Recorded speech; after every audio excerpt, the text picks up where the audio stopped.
Hello again and welcome back to another video build.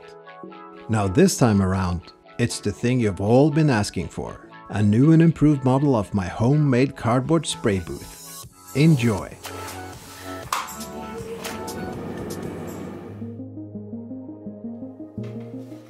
So yeah, actually, during the last video build, there seemed to be a lot of interest around my spray booth. And so naturally, how do you make it? Do you have a video build of it? And so forth. So based on having used it a lot over the past year, I thought it might be cool to make a new and improved model. My first spray booth was really taking up too much space on my workbench, so I designed the whole booth to be slightly smaller this time. I also redesigned the vacuum chamber, which is actually just a smaller space between your filter and your ventilation intake. I made all the back corners come at an inward angle, making it slightly more compressed and more like a vacuum funnel. This will give an even filtration across the whole airbrush filter. And I know there is a lot of great designs for spray booths out there, but this is my chance to make something that would suit my needs perfectly. If this is something you want to make yourself, you'll be happy to know I've included links to all my designs and blueprints, as usual. Now having said that, let's get on with it. All we need to begin this build is 2 plain cardboard boxes, some duct tape, some rulers, and a really sharp box cutter. At the bottom of this first box, you want to cut away one of the long wings at one side. Then you just go ahead and cut off the 2 side wings. Having cut off 2 short on 1 long side, you should be left with a single sheet to cover the back. Cut off a lot of small tape strips. These are very handy for using to line things up correctly. I don't believe no 2 boxes are alike. Hence, as you can see on the top side, this will more than probably have a gap. But don't worry about it. The top part will be cut off anyways. Then flip the box around to the other side and proceed to cut off 3 more wings. And even with a freshly sharpened box cutter, make sure not to push too hard on the first pass. It's more important to hit the right line. Then the first cut kind of guides you through the second pass, and you're left with a clean cut. When you're left with just 1 wing, and hopefully this should be the same one that has the gap on the other side, then you just flip it over and go ahead and cut off that part as well. Then you should be left with something looking like this. We can go ahead and call this the first box, which you can just put aside for a bit, while we go ahead and grab another one. Now on this second box, I've already cut off 4 of the wings on this side, in addition to both the short ones on the other side. One of these larger wings is going to be the back side. Remember, small strips first, just to line everything up correctly. Then some larger tape pieces on both sides of the remaining wing, just to keep it a bit tighter at the moment. Then go ahead and flip the box all the way around. This bottom part will actually become the top of your spray booth. Even though I'm marking off 16 centimeters from the bottom to cut across, this might be another measurement for you. This is all depending on the type of size, brand or type of box you're using. Or even if you want to make a smaller or bigger booth. Remember, you have the chance to customize this to exactly fit the needs of your hobby. Having made the cut straight across, I keep the part with the wing flap thing on it.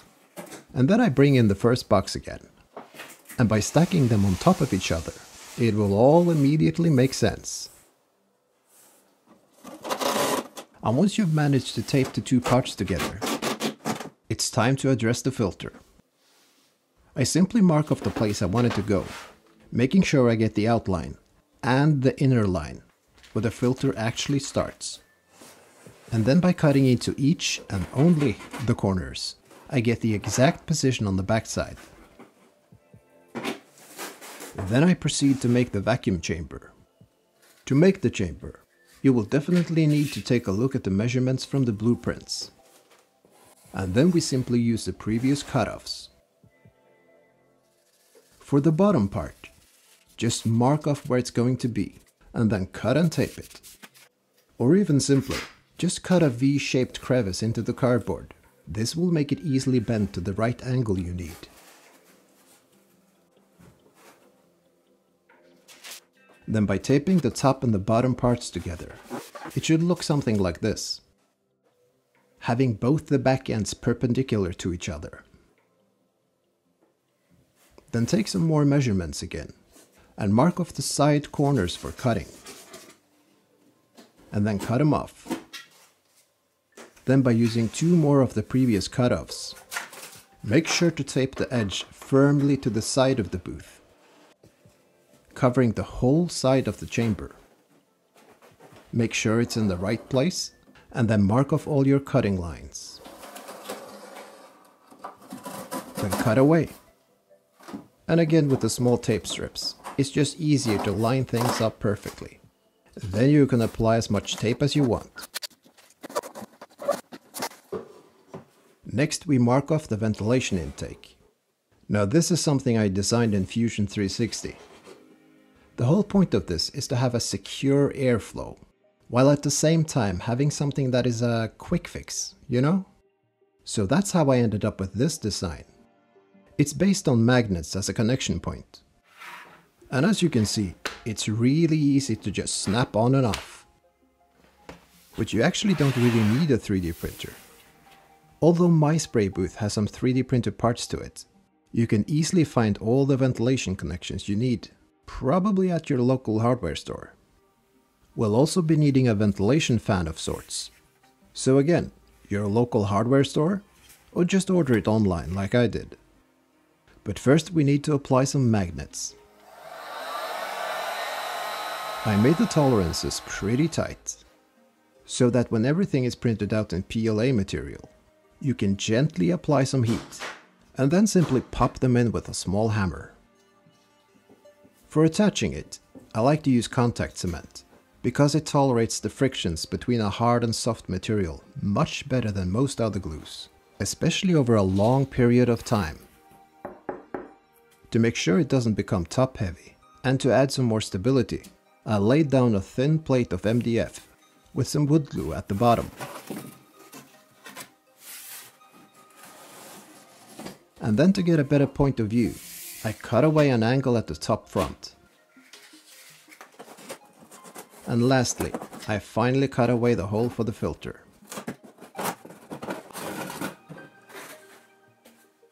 It's actually a fully functional spray booth at this point. And if you like it this way, you can actually just call it a day. Just hook it up to your ventilation, and you can start airbrushing.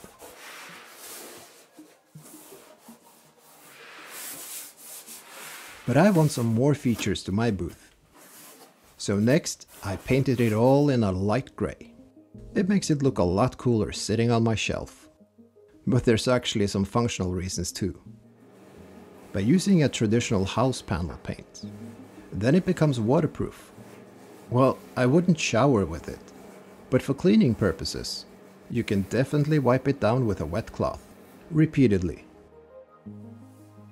I also want to be able to keep my booth as dust-free as possible. That means I'll be putting a front cover on it. So by using some L-shaped PVC strips, it's some leftovers from the first build. I cut in a crevice. And with some gentle heat, I slightly bend it a little. Then I glue in place one on both front sides. The reason being giving it a much wider shape. You'll see exactly what I mean by the end of it. I reused the lights I installed in my first spray booth. It's basically 3 LED light strips on a row. And I also kept the whatchamacallit. It's basically some 3D printed racks I made. I don't know what to call it, but it's super handy to hang your finished painted pieces in place. The lights are also connected to a dimmer, which also comes in pretty handy. And of course, putting in any kind of store-bought lighting fixtures will work just as well, probably even better. Then it's time to install the main component, the filter. I'll make my own filter cassettes eventually, but for now, I need something to hold this filter in place. And this is what I came up with. So, by placing these brackets in all four corners, I could simply use a plain rubber band to hold it in place. This is more than enough to hold it secure. And swapping out the filter should be a quick fix. And obviously, this is simply one of many ways to attach something like this.